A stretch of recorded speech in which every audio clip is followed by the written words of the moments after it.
الحمد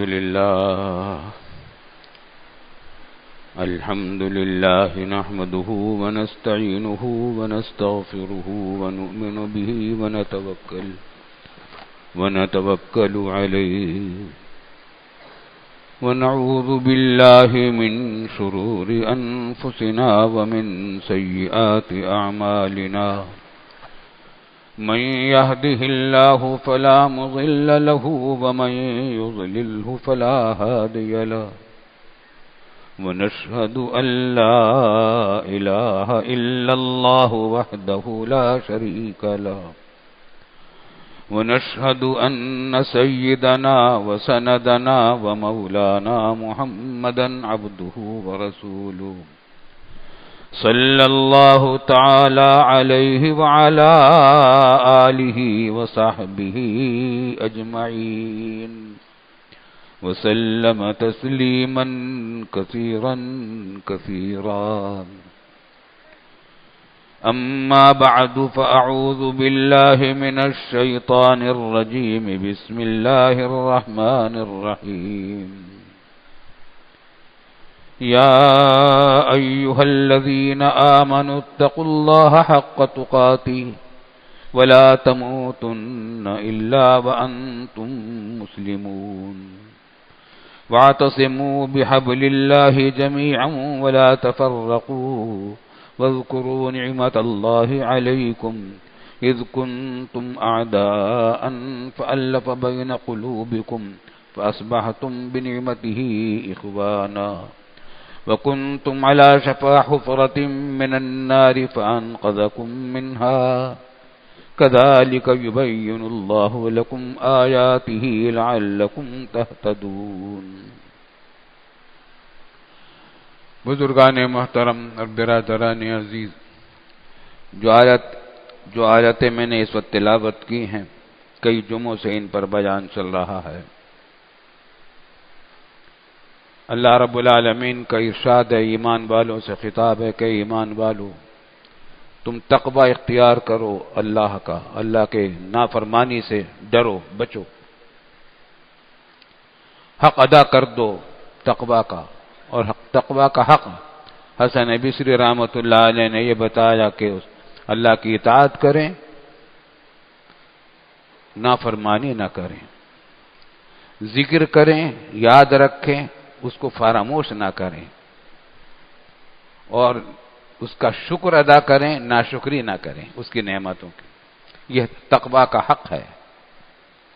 وَلَا تَمُوتُنَّ إِلَّا وَأَنْتُمْ مُسْلِمُونَ، اور تم ہرگز تمہاری موت نہ آئے مگر اس حالت میں کہ تم اسلام میں ہو، مسلمان ہو. اگرچہ موت تو ہمارے اختیار میں نہیں، لیکن قرآن کریم میں بتلا رہا ہے کہ تم اپنے آپ کو بچاؤ ایسی موت سے جو حالت کفر پر ہو، اسلام سے باہر ہو. اس کا طریقہ کیا ہے کہ اپنے اسلام کی حفاظت کرو، اپنے دین کی حفاظت کرو، اپنے دین پر قائم رہو، تو پھر اسلام ہی کی حالت میں موت آئے گی، دین ہی کی حالت پر موت آئے گی. ایسا نہیں ہوتا کہ کوئی آدمی پکا مسلمان تھا سال بھر عمر بھر اور آخر میں اس کو اللہ تعالیٰ کفر میں بھیج دیں، اس کا عقیدہ خراب کر دیں اور پھر جہنم میں پھینک دیں. ایسا نہیں ہوتا. جو شخص اپنی زندگی میں پکا مسلمان ہو تو پھر آخر میں بھی اس کی موت حالت اسلام ہی پر آتی ہے، خاتمہ بالخیر ہی ہوتا ہے. اور خاتمہ بالخیر ہونے کی ایک علامت یہ فرمائی رسول اللہ صلی اللہ علیہ وسلم نے کہ من کان آخر کلامہ لا الہ الا اللہ دخل الجنہ، جس کا سب سے آخری کلام لا الہ الا اللہ ہو وہ جنت میں داخل ہوگا. لیکن اس کا مطلب یہ نہیں ہے کہ اگر کوئی کلمہ طیبہ تو پڑھتا ہے، اس پر ایمان بھی رکھتا ہے، عقیدہ بھی رکھتا ہے، عمل بھی اس دین کے مطابق کرتا ہے، اور وقت پر اس کو لا الہ الا اللہ پڑھنے کا موقع نہیں ملا، بے ہوش تھا اسی حالت میں جان نکل گئی، سویا ہوا تھا اسی حالت میں جان نکل گئی، حادثہ پیش آ گئی اچانک، کلمہ پڑھنے کی نوبت نہ آئی، اس پر کوئی مواخذہ نہیں ہے. یہ تو اس کی بات ہے کہ موقع ملے آدمی کو کلمہ طیبہ پڑھنے کا، پھر وہ کلمہ طیبہ پڑھ کر موت آئے، تو پھر دخل الجنہ، اس کا وہ جنت میں ضرور داخل ہوگا۔ بات میں بات یاد آتی ہے، صحابہ کرام حضرت معاذ بن جبل رضی اللہ تعالی عنہ کو بھی حضور صلی اللہ علیہ وسلم نے یہ خبر سنائی تھی، اور پھر حضور صلی اللہ علیہ وسلم سے اور یہ بھی خبر دی تھی کہ جو شخص شہادتین کا قائل ہو جائے، لا الہ الا اللہ محمد رسول اللہ کا، تو پھر اللہ تعالیٰ کے اوپر حق یہ ہو جاتا ہے اس کو جنت میں ضرور بھیجیں گے۔ تو حضرت معاذ بن جبل رضی اللہ تعالیٰ عنہ نے پوچھا حضور صلی اللہ علیہ وسلم سے کہ میں لوگوں کو نہ بتلا دوں یہ بات؟ فرمایا کہ نہیں، پھر عمل چھوڑ کر بیٹھ جائیں گے، مطلب نہیں سمجھیں گے لوگ، یوں سمجھیں گے کہ بس لا الہ الا اللہ پڑھ لو اور کوئی کام کرنے کی ضرورت نہیں، بلکہ مطلب یہ کہ لا الہ الا اللہ پڑھو تو آخرت کے جہنم کی ہمیشہ جہنم میں رہنے سے تو بچ جاؤ گے، کافر ہمیشہ جہنم میں رہیں گے، لیکن داخلہ بالکل بھی نہ ہو۔ بہت سارے لوگ مسلمان ایسے ہوں گے جو گناہوں کی وجہ سے جہنم میں جائیں گے، پھر نکال لیے جائیں گے، کلمہ طیبہ کی وجہ سے نکال لیے جائیں گے۔ کوئی کلمہ طیبہ پڑھنے والا ہمیشہ جہنم میں نہیں رہے گا، چاہے اس نے کوئی نیک کام نہ کیا، مگر کلمہ طیبہ اس نے دل سے پڑھا تھا تو وہ ہمیشہ جہنم میں نہیں رہے گا، آخر کار نکال لیا جائے گا گناہوں کی سزا کے بعد، اور جن کے اعمال بھی ٹھیک ہوں گے تو سیدھے جنت میں جائیں گے۔ اللہ تعالی ہمیں ان میں شامل کر دے۔ تو حضرت معاذ بن جبل کو منع کر دیا کہ عام لوگوں کو یہ بات مت بتانا، لوگ اس کا مطلب نہیں سمجھیں گے، عمل چھوڑ کر بیٹھ جائیں گے۔ تو پھر انتقال کے جب وقت قریب آیا تو خاص لوگوں کو جمع کیا اور پھر حضور صلی اللہ علیہ وسلم کی حدیث سنائی۔ عام لوگوں کو نہیں بتلائی، سمجھدار لوگوں کو بتائی تاکہ اس کا وہ مطلب صحیح سمجھیں۔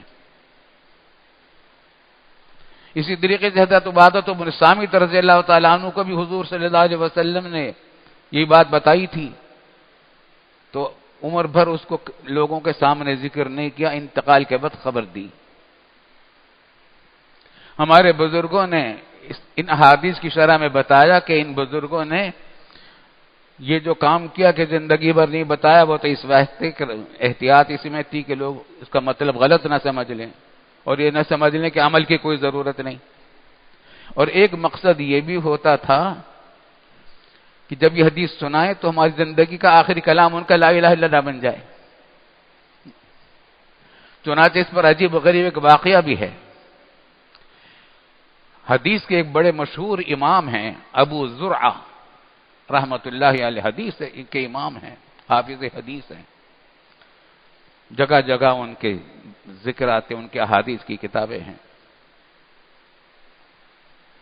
جب ان کا مرض وفات ہوا، انتقال کا وقت قریب آیا،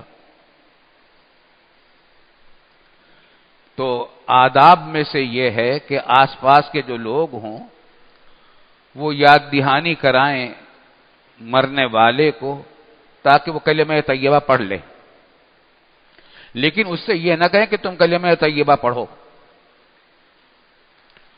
کیونکہ اس وقت شیطان بھی اس کو بہکا رہا ہوتا ہے، پوری کوشش میں ہوتا ہے، اور وہ طرح طرح کی باتیں کہتا رہتا ہے کہ تم کلمہ کفر کہہ دو، اور وہ اس کے بارے میں وہ کہہ دیتا کہ نہیں، تو لوگ یہ سمجھیں گے کلمہ طیبہ کا انکار کیا، حالانکہ وہ انکار کر رہے ہیں شیطان کی بات کا۔ اس واسطے آداب میں سے یہ ہے کہ مرنے والے کو یوں نہ کہا جائے کہ تم کلمہ طیبہ پڑھو، جس کے بارے میں یہ خیال ہے کہ ابھی موت ہونے والی ہے، آخری وقت ہے، تو یوں نہ کہا جائے، بلکہ اس کے پاس بیٹھ کر کلمہ طیبہ پڑھیں، کلمہ طیبہ کا ذکر کریں۔ تو حضرت امام ابو زرعہ رحمۃ اللہ علیہ کے شاگرد رشید تھے کچھ، ان کے پاس جمع تھے، یہ علماء تھے، تو انہوں نے ذکر کیا حضرت معاذ بن جبل رضی اللہ عنہ کی روایت کا آپس میں۔ ہاں بھائی، وہ حضرت معاذ بن جبل نے وہ کیا روایت کی، من کان آخر کلامی، اور حضرت کی طرف دیکھا، انہوں نے کہا کہ ہاں حدثنی فلان قال حدثنی فلان قال حدثنی فلان قال فلان قال معاذ بن جبل قال رسول اللہ صلی اللہ علیہ وسلم من کان آخر کلامہ لا الہ الا اللہ، یہ کہتا جان نکل گئی. دخل الجنہ، فرشتوں نے کہا ہوگا. حدیث کیا ہے؟ جس نے کہا آخری کلام جس کا ہے لا الہ الا اللہ، جس نے سب سے آخری کلام کیا لا الہ الا اللہ، دخل الجنہ، وہ جنت میں ضرور داخل ہوگا. تو ابو زرعہ نے حدیث سنائی، جن کا انتقال ہو رہا تھا، کہ ہاں میں نے یہ سند سے یہ حدیث سنی. ابو حضرت معاذ نے روایت کی ہے کہ فرمایا رسول اللہ صلی اللہ علیہ وسلم نے کہ جس کا آخری کلام لا الہ الا اللہ ہو، اسی پر جان نکل گئی، جنت میں داخل ہوگا یا فرشتوں نے کہا ہوگا. تو الحمدللہ ولا تموتن الا وانتم مسلمون، تمہاری موت نہ آئے مگر حالت اسلام میں آئے. اپنے اعمال کو ٹھیک رکھو گے، حالت اسلامی پر موت آئے گی. کلمہ طیبہ نصیب ہو گیا تو بہت نور علی نور، بڑی خوش نصیبی کی بات ہے. آخری وقت میں نصیب ہو گیا پڑھنا، لیکن اگر کسی کو وقت نہیں ملا تو اس پر کوئی مواخذہ نہیں ہے، اس کے نیک اعمال ہیں. وَاعْتَصِمُوا بِحَبْلِ اللَّهِ جَمِيعًا وَلَا تَفَرَّقُوا، اور اللہ کی رسی کو مضبوطی سے تھام لو. اللہ کی رسی کیا ہے؟ دین اسلام ہے. اور دین اسلام کیا؟ وہ قرآن حکیم اور حضور صلی اللہ علیہ وسلم کی سنت، جس نے قرآن کی تشریح کر دی. تو اللہ کی رسی کو مضبوطی سے تھام لو. جب مضبوطی سے تھام لو گے تو متحد رہو گے، سارے مل کے تھام لو، کوئی الگ نہ رہے اس رسی سے، اسی رسی کو تھام لو. ولا تفرقوا، اور پھوٹ نہ ڈالو آپس میں. میں کہہ رہا تھا پچھلے جمعہ کو کہ اتحاد اور اتفاق اتنی اچھی چیز ہے کہ سب اس کی تعریف کرتے ہیں. جتنے لوگ لڑنے والے ہیں ان سب سے پوچھو اتحاد اچھی چیز ہے کہ ہاں بہت اچھی چیز ہے. اب کتنے جھگڑے ہو رہے ہیں، کتنی سیاسی جماعتیں ایک دوسرے کے خلاف کیا کیا باتیں کر رہی ہیں، لیڈر کیسی کیسی زبان استعمال کر رہے ہیں الیاذ باللہ، اور طرح طرح کے اختلافات پھیلے ہوئے ہیں. ہر ایک سے پوچھو جو بھی لڑ رہا ہے کہ بھئی اتباع تو بہت اچھی چیز ہے، اتباع کرنا چاہیے، کہاں ہونا چاہیے، بالکل بہت اچھی چیز ہے، بہت اچھی چیز ہے. اچھا بھائی کیسے ہو؟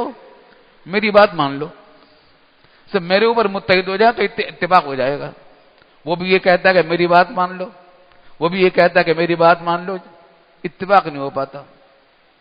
اگر کوئی اپنی منمانی چلانا چاہے گا، منمانی چلانے والوں پر اتحاد نہیں ہوا کرتا. اپنے سب کے سب اللہ کے ثبوت کر دو، اپنے رب کو، اپنے رب کے ثبوت کر دو اپنے معاملات کو. جو وہ کہہ رہا ہے وہ کر دو، اسی کی رسی کو مضبوطی سے تھام لو، اتفاق ہو جائے گا، اتحاد ہو جائے گا. بعد میں فرق صرف اتنا رہ جائے گا، اتفاق تو سب کا اس پر ہو گیا کہ قرآن کا جو حکم ہوگا اور اس کے رسول اللہ صلی اللہ علیہ وسلم نے جو تشریف فرمائی اس کا جو حکم ہوگا ہم اس پر عمل کریں گے سب مل کر. اب فرق اتنا رہ جائے گا کہ اس سمجھنے میں کچھ فرق ہو جائے، اختلاف ہو جائے. آیات میں احادیث کے معنی میں بعض اوقات بعض آیات تو ایسی ہیں، بہت ساری آیات احادیث بھی جو بالکل واضح، اس میں اختلاف کا کوئی امکان ہی نہیں. نماز فرض ہے، روزہ فرض ہے، حج فرض ہے، زکوٰۃ فرض ہے، تفصیلات ہیں. لیکن بعض چھوٹے چھوٹے مسائل بھی ہیں اس کے اندر. نماز میں امام کے پیچھے آمین بلند آواز سے کہنی چاہیے یا نہیں کہنی چاہیے. احادیث میں دونوں طرح کی حدیثیں آئی ہیں. اب کون سا عمل حضور صلی اللہ علیہ وسلم کا آخر میں تھا، اس میں اختلاف ہوا. کسی کا ان معلومات کا یہ ہوئی کہ آخری کلام، آخری طریقہ حضور صلی اللہ علیہ وسلم کا یہ تھا کہ آمین، ان کے پیچھے آمین کہی جاتی تھی، تو انہوں نے کہا کہ آمین کہنا چاہیے. اور بعض صحابہ کرام اس نتیجے پر پہنچے تھے اپنی معلومات کی حد تک کہ نہیں، حضور صلی اللہ علیہ وسلم نے آخری زمانے میں اس عمل کو چھڑوا دیا تھا. تو انہوں نے اپنے شاگردوں کو بتایا کہ اب بلند آواز سے آمین نہیں کہنی چاہیے. یہ چھوٹے چھوٹے مسائل میں اختلاف ہے. رکوع میں جانے سے پہلے ہاتھ کانوں تک اٹھائیں یا نہ اٹھائیں، اس میں بھی یہ باتیں ہیں. احادیث میں دونوں طریقے کی روایتیں آئی ہیں. مگر کوئی عمل پہلے تھا بعد میں منسوخ ہو گیا، اور کوئی دوسرا عمل تھا منسوخ ہو گیا. اس قسم کے چھوٹے چھوٹے اختلافات ہیں مگر یہ اختلافات ایسے ہیں کہ ان سے پھوٹ نہیں پڑتی. انہی اختلافات کے بنیاد پر ائمہ مجتہدین کا اختلاف ہوا. امام ابو حنیفہ، امام مالک، امام شافعی، امام احمد بن حنبل، ان کے درمیان اختلافات ہوئے، لیکن یہ پھوٹ نہیں پڑتے تھے. اس سے تو بلکہ امت کو مسائل میں آسانی ملتی تھی، کیونکہ اب ایک احتمال یہ بھی ہے کہ اس حضور صلی اللہ علیہ وسلم کا حکم یہ ہو، یہ احتمال بھی ہے کہ یہ ہو. ایک عالم نے کہا کہ یہ ہے، دوسرا عالم نے کہا کہ یہ ہے. دونوں نے جس پر اعتماد ہوگا اس پر عمل کر لے گا، وہ نجات پا جائے گا. اس کے لیے بھی یہ بھی عمل کرے گا. جو شخص اس کی بات مان لے گا، اس پر عمل کرے گا، وہ بھی جنت میں. جو کوئی اس کی بات مان لے گا، اس پر عمل کرے گا، وہ بھی جنت میں. شافعی بھی جنت میں، حنفی بھی جنت میں، حنبلی بھی جنت میں، مالکی بھی جنت میں. تو سب کے سب رخ ایک ہی ہے، تفصیلات میں فرق ہو رہا ہے تھوڑا تھوڑا. یہ اختلاف، یہ پھوٹ نہیں ہے امت کے درمیان. یہ تو اختلاف ایسا ہے کہ اس سے امت میں آسانی پیدا ہوئی مسائل کے اندر. ورنہ اگر ایک ہی چیز ہو جاتی تو تمام بالکل جمود ہو جاتا، لچک نہ رہتی شریعت کے احکام میں. ہاں، پھوٹ پڑنا کہ ایک دوسرے کی دشمنی کریں، ایک دوسرے کی توہین کریں، ایک دوسرے کو تکلیف پہنچائیں، ایذا رسانی کریں، یہ حرام ہے، اس کی اجازت نہیں ہے. فرمایا رسول اللہ صلی اللہ علیہ وسلم نے، المسلم من سلم المسلمون من لسانہ ویدہ. آج ہمارے سیاست میں کیا ہو رہا ہے؟ کیسے نام لے لے کر گالیاں دی جا رہی ہیں، اخبارات میں چھپ رہی ہیں گالیاں. اور یہ لیڈر ہیں اپنی کارکنوں کو کیا سکھا رہے ہیں؟ یہی سکھا رہے ہیں. لیکن بات وہی کہ واعتصموا بحبل اللہ جميعا ولا تفرقوا پر عمل نہیں ہو رہا. تو اختلافات اپنی جگہ پر رہیں، اگر رائے کا اختلاف اخلاص کے ساتھ ہو، محبت کے ساتھ ہو، باہمی اعزاز و تکریم کے ساتھ ہو، تو اس اختلاف میں کوئی حرج کی بات نہیں ہے، بلکہ اس میں اجر و ثواب ہے. لیکن آپ اس میں پھوٹ ڈالنے کی اجازت نہیں ہے. ایک دوسرے کو برا کہیں، ایک دوسرے کی غیبت کریں، بہتان لگائیں، ایذا رسانی کریں، تکلیف پہنچائیں، توہین کریں، یہ حرام ہے، ناجائز ہے. اللہ تعالیٰ اس سے محفوظ رکھے. ولا تفرقوا واذکروا نعمت اللہ علیکم اذ کنتم اعداء فألف بین قلوبکم. اور یاد کرو اللہ تعالیٰ کی اس نعمت کو کہ تم پہلے آپس میں ایک دوسرے کے دشمن تھے، پھر اللہ تعالیٰ نے تمہارے دلوں کو جوڑ دیا اور پھر بھائی بھائی بنا دیا. یہ مدینہ طیبہ کے دو قبیلے تھے، شروع میں مشرکین تھے، اوس اور خزرج عرب تھے. ان کی جنگیں ہوتی رہتی تھی، آپس میں لڑائیاں ہوتی رہتی تھی. یہودی ان کو لڑاتے رہتے تھے. یہودی سودی قرضے دیتے تھے، ان کو بھی دیتے تھے، ان کو بھی دیتے تھے اور لڑاتے رہتے تھے. جیسے آج کل عالمی IMF ہمیں لڑوا رہا ہے، ایک دوسرے سے لڑواتے رہتے ہیں، جنگیں کرواتے رہتے ہیں اور قرض سودی دیتے رہتے ہیں، سود لیتے رہتے ہیں. تو یہ کرتے تھے یہودی. اور آپس میں اگر کبھی کچھ اتفاق اور اتحاد پیدا ہو جاتا تھا، لڑائی جھگڑا نہیں ہوتا تھا کچھ عرصے، تو یہ حرکت کرتے تھے کہ کچھ یہودی اوس کے قبیلے میں چلے گئے خزرج کا لباس پہن کر راتوں رات، اور انہوں نے وہاں کچھ تیر ویر پھینک دیے اور کوئی مال لوٹ لیا اور واپس آ گئے اپنی کون سی بستیوں میں؟ اوس کی بستیوں میں. یہودیوں نے دیکھا اچھا یہ اوس کے لوگوں نے حملہ کیا تھا، حالانکہ حملہ کرنے والے یہودی تھے، اور کبھی ادھر سے ایسے ہی کرا دیا، جنگ چڑھ جاتی تھی. تو قرآن کریم نے فرمایا کہ وَاذْكُرُوا نِعْمَتَ اللَّهِ عَلَيْكُمْ، اللہ تعالیٰ کی نعمت کو یاد کرو. اذ کنتم اعداء، تم ایک دوسرے کے دشمن تھے، اوس اور خزرج.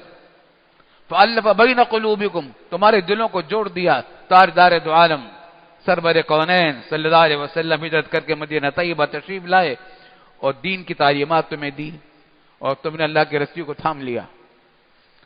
تو فألف بین قلوبکم فاصبحتم بنعمتہ اخوانا، پھر تم اللہ کے فضل و کرم سے آپس میں ایک دوسرے کے بھائی بھائی بن گئے. قرآن نے اعلان کیا انما المؤمنون اخوہ، تمام مسلمان بھائی بھائی ہیں. کہ اللہ تعالیٰ کا انعام تھا کہ اتحاد کرا دیا.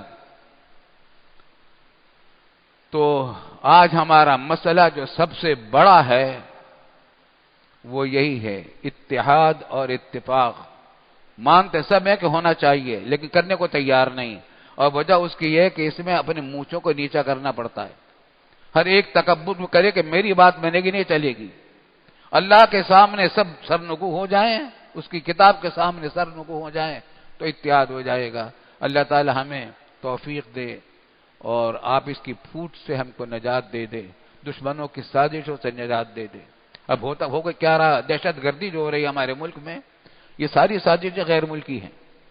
کہیں دین کے نام پر ہو رہی ہے، کہیں اسلام کے نام پر ہو رہی ہے، کہیں صوبائی عصبیت کی بنیاد پر ہو رہی ہے، قومیت کے نام پر ہو رہی ہے. یہ دہشت گردی ہو رہی ہے اسلام کے نام پر بھی کر رہے ہیں بہت سارے لوگ. اسلام کو بدنام کر رہے ہیں، جہاد کو بدنام کر رہے ہیں، پاکستان کو بدنام کر رہے ہیں. سازشیں باہر کی ہیں. اللہ تعالیٰ ان سازشوں سے ہم کو نجات عطا فرمائے. وآخر دعوانا الحمدللہ رب العالمین.